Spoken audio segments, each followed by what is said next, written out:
¿Qué tal? Bienvenido a La Aventura, podcast de libros y lectura.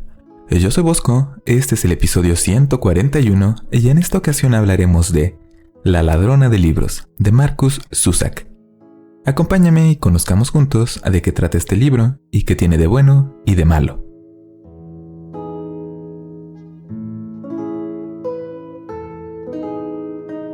La Segunda Guerra Mundial es un periodo de la historia que me llama muchísimo la atención. Creo que es parte porque la magnitud de este conflicto armado alcanzó a realmente todo el mundo. Tratar de dimensionar la gran cantidad de naciones y de personas que participaron en la Segunda Guerra Mundial no siempre es fácil. En especial es difícil tratar de imaginar lo particular, lo que vivieron las personas comunes y corrientes que vivieron directamente todo lo que pasó en esta guerra. El libro del que hablaremos esta semana, La ladrona de libros del escritor australiano Markus Zusak, publicado originalmente en el 2005, nos acerca un poco a la vida de personas ordinarias en este periodo de la historia.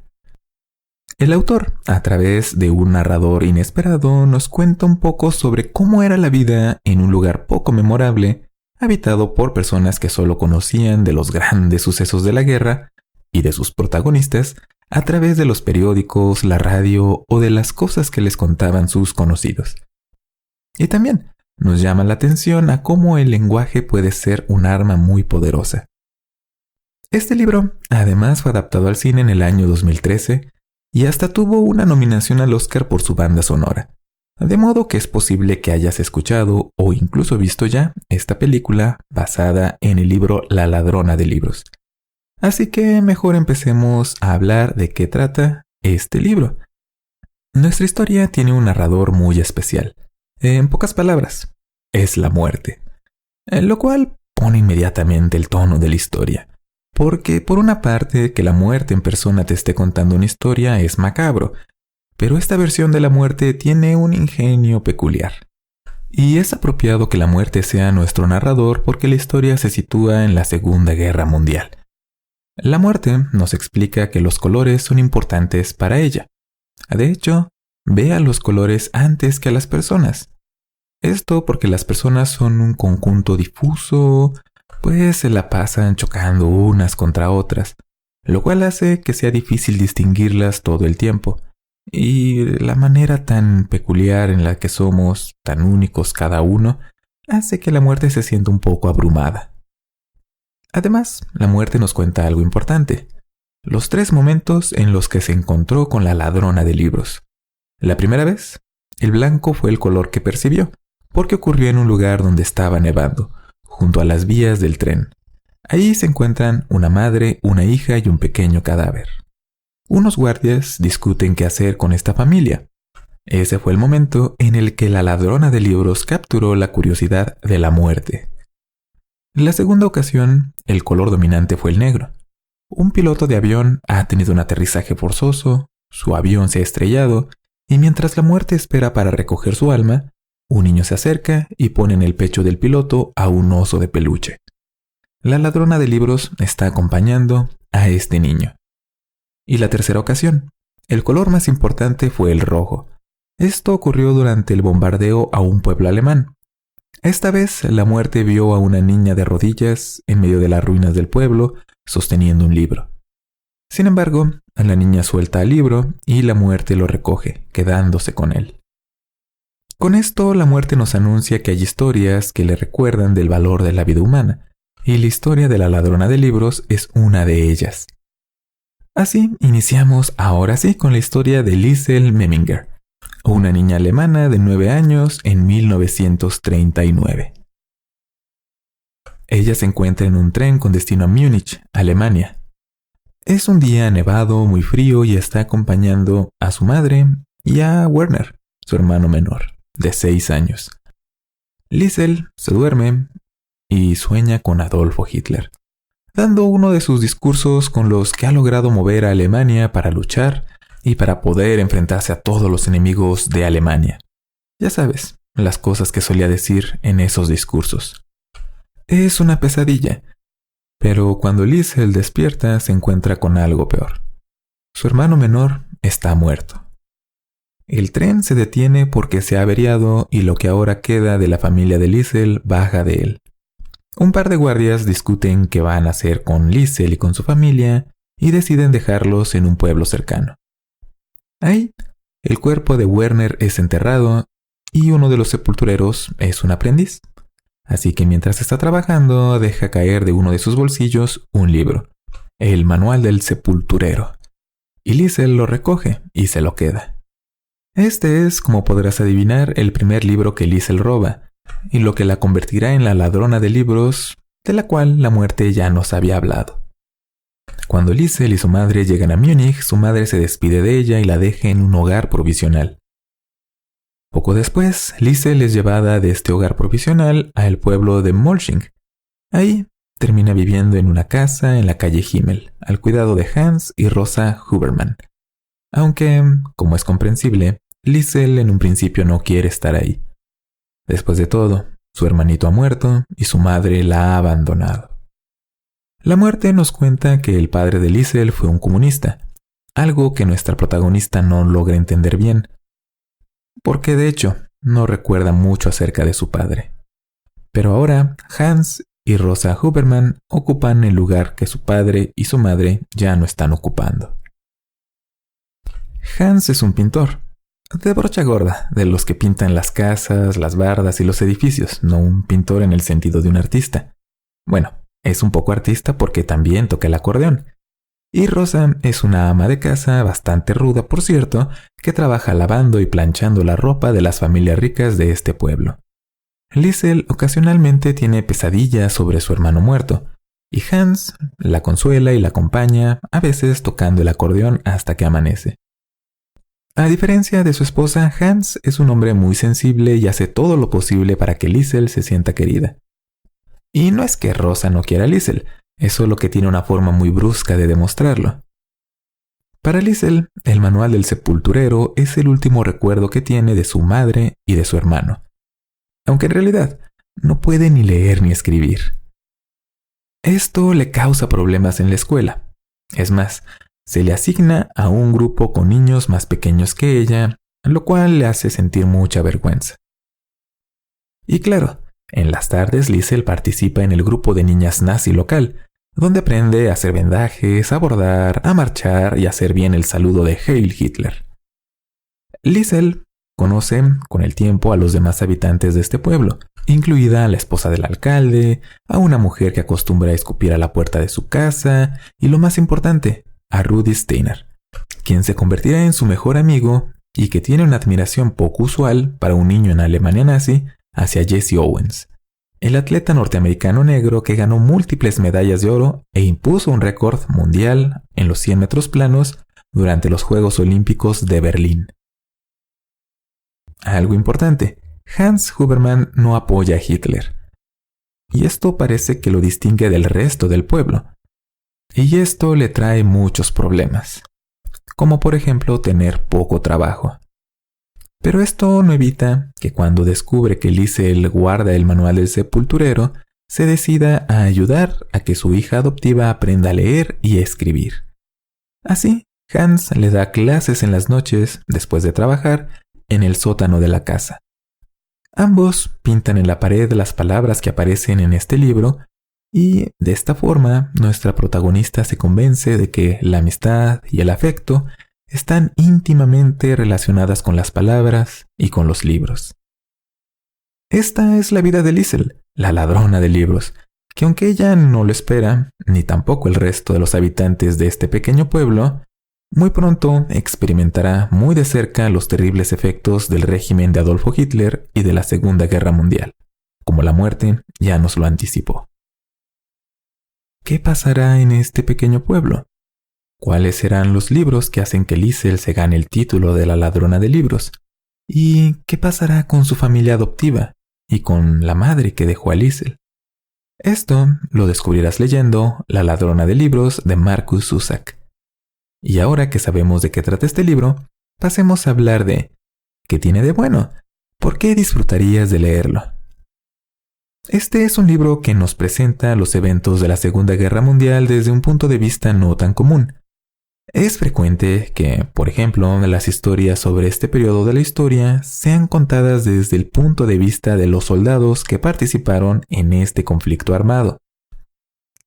Seguro puedes pensar en más de una película en la que seguimos la historia de un grupo de soldados luchando contra el ejército nazi, viviendo el horror del combate y todas estas cosas. O también que conozcamos las historias de las víctimas de la Segunda Guerra Mundial. Por ejemplo, lo que vivieron las personas judías cuando el régimen nazi implementó su política de pureza étnica, lo que desencadenó una persecución y un genocidio. Y claro, también están las historias sobre los protagonistas de la historia, aquellas en las que vemos a la guerra desde los ojos del mismo Hitler, o de sus colaboradores más cercanos, o de otros personajes que han pasado a la historia como protagonistas de la Segunda Guerra Mundial. Sin embargo, no es tan común encontrarnos con una historia contada desde el punto de vista de las personas comunes y corrientes de Alemania, aquellas que no estaban tan involucradas en el partido nazi, pero que de todas maneras vivieron estos eventos de cerca. En La ladrona de libros conocemos un pueblo pequeño de Alemania que no tiene mucho que digamos de sobresaliente. Las personas que ahí viven aprueban, en general, lo que Adolfo Hitler presenta en sus discursos y en sus políticas. Una Alemania unida. Los judíos tienen la culpa de todos los males de Alemania, y Alemania por encima de todo. Pero en general no son fanáticos. Y algunos solo dicen estar de acuerdo con estas cosas porque es lo más fácil de hacer. Son personas normales. Eso sí, se hace evidente muy pronto cómo la retórica del partido nazi puede transformar la forma en la que piensan las personas. Es decir, que las palabras son un arma sumamente poderosa, que puede movilizar a una nación entera, que puede hacer que las personas odien a otras y que llamen a la muerte y a la destrucción. No es necesario que una persona sea fanática ciega de una ideología para que sea influida por las palabras si éstas son convincentes y usadas con inteligencia. Una inteligencia un poco siniestra, claro está. Y al mismo tiempo, también nos encontramos a lo largo de este libro con que, así como las palabras pueden ser usadas para destruir y separar, también son poderosas para construir y para unir. Vemos cómo es que las palabras pueden ser un consuelo en tiempos difíciles y cómo pueden darle sentido a la vida de las personas. Un tema principal de La ladrona de libros es que enfatiza la importancia de los libros, de la lectura, de cómo los libros son el medio que permite que las palabras puedan ejercer todo este poder positivo hacia las personas. En un principio, Liesel, la protagonista, no tiene acceso a las palabras, porque no sabe leer ni escribir, pero aprende, y entre mejor domina la lectura, entre más familiar se hace con las palabras y con los libros, las posibilidades que éstas le abren se van haciendo cada vez mayores y más complejas. No solo puede leer, sino además puede escribir, y con ello puede expresar su complejo mundo interior, puede expresar lo que piensa y lo que siente, y también conocer, a través de las palabras, la esencia de las demás personas, lo que ellas sienten y piensan en lo más profundo de sí mismas. Dudo que esto te asombre, pero creo que la lectura hace mejor nuestras vidas. No es solo que en los libros aprendamos cosas útiles en un sentido pragmático de lo útil, sino que también nos abre la posibilidad de entender mejor a los demás y a nosotros mismos.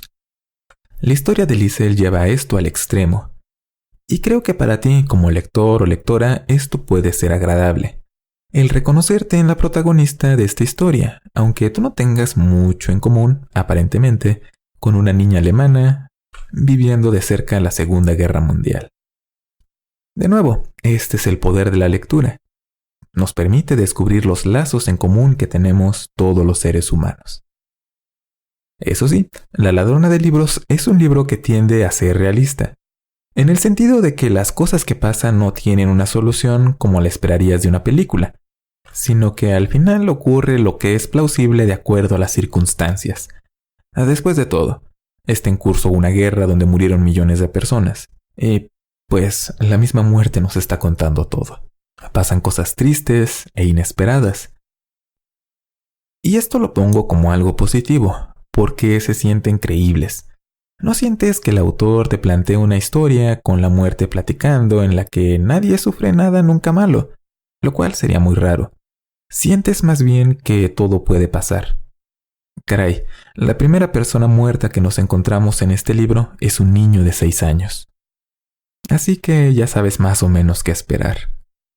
Y por último, este es un libro accesible para un público amplio.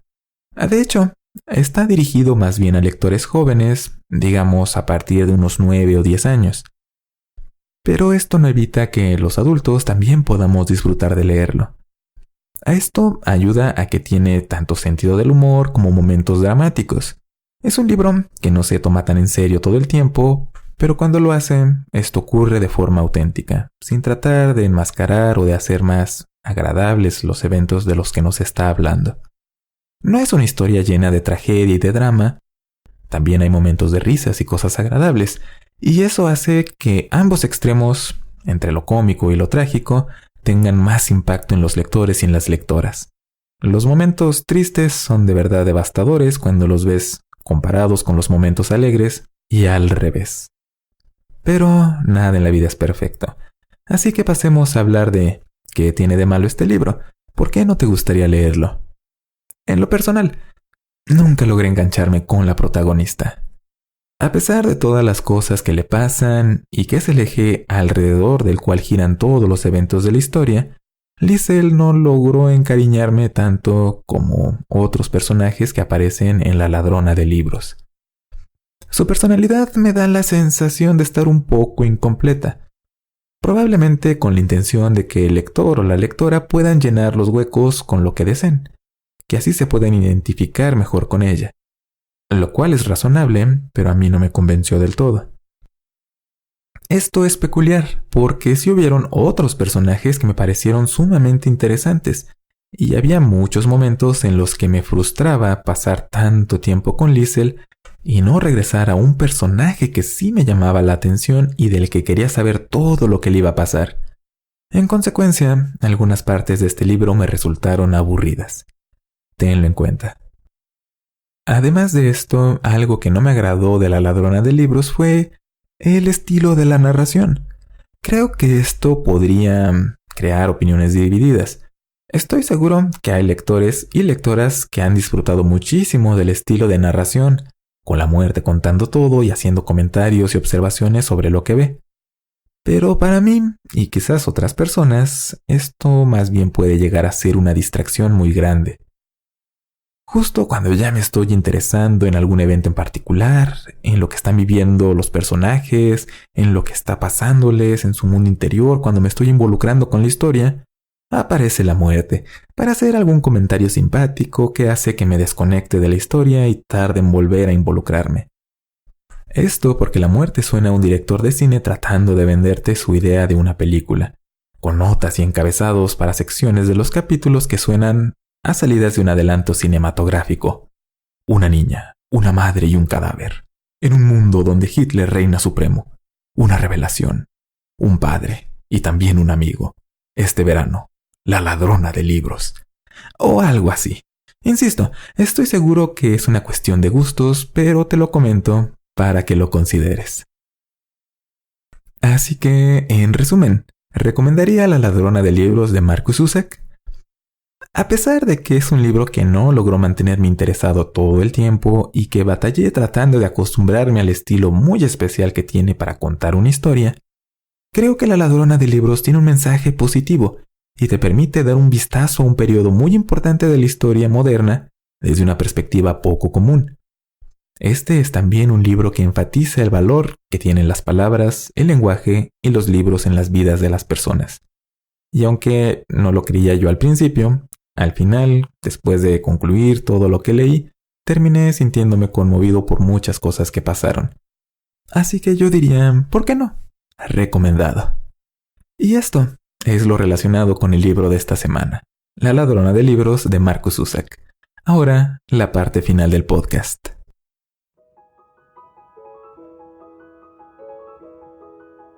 Como siempre, este podcast es traído a ti gracias a los Patreones de A la Aventura. Cada mes, los Patreones, los benefactores, ayudan con sus donativos a cubrir los gastos asociados con producir este podcast, sobre todo el hospedaje de los archivos de audio, y también permiten que se creen algunos contenidos adicionales. Si tú quieres ayudar a este podcast y además encontrarte con algunas actualizaciones adicionales, visita patreon.com/a-la-aventura. Es muy fácil, lo puedes hacer desde cualquier parte del mundo y por supuesto ayudas a que A la Aventura continúe. Y en esta ocasión hablamos de un libro que en realidad entraría en la categoría de novela histórica, un género que casi no hemos tocado en este podcast y del cual me gustaría hablar un poco más. Es un género que casi no conozco y por lo tanto todo me parece novedoso y me emociona bastante. Así que si tienes recomendaciones de novela histórica, soy todo oídos. Y por supuesto tenemos saludos para las personas que escuchan este podcast. Saludos para Lorena Negrete, que me da muchísimo gusto que te agrade el podcast. También saludos a Andrés Rodríguez, de parte de Gisa Magallanes. Un saludo para Teodoro Balsamida, que por cierto, aún recuerdo que tengo un libro pendiente que leer de tu parte. No se me olvida, ya voy a llegar a él. Saludos también para Mario Cruz, que me pide que reseñe El nombre del viento de Patrick Rothfuss. Para ti y para otras personas que me han pedido que platiquemos de este libro, creo que el siguiente episodio de este podcast te va a parecer bastante interesante. Saludos también para Eric, @avatar1488, para Lorena, @narepixi, para @yo soy lector, para Eduardo, @ejc1970 y para Daniel, @danielsenos. Y bueno, saludos para todos los escuchas que comparten en redes sociales los esporádicos mensajes relacionados con A la Aventura. Muchas gracias, ayudan a que más personas conozcan el podcast. Y recuerda visitar alaventura.net. Ahí están todos los episodios de este podcast y los enlaces para que te puedas suscribir y lo recibas automáticamente.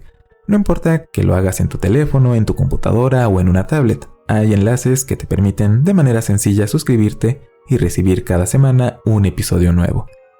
También están los podcast amigos de la aventura y algunas cosas más. Están los enlaces para que te pongas en contacto conmigo a través de Facebook, de Twitter, correo electrónico y otros medios. Todo en alaventura.net. Y esto es todo. Que tengas un excelente día. No dejes que nadie te convenza de que no eres especial, porque sí lo eres. Y recuerda, hasta la muerte tiene un corazón. Hasta la próxima.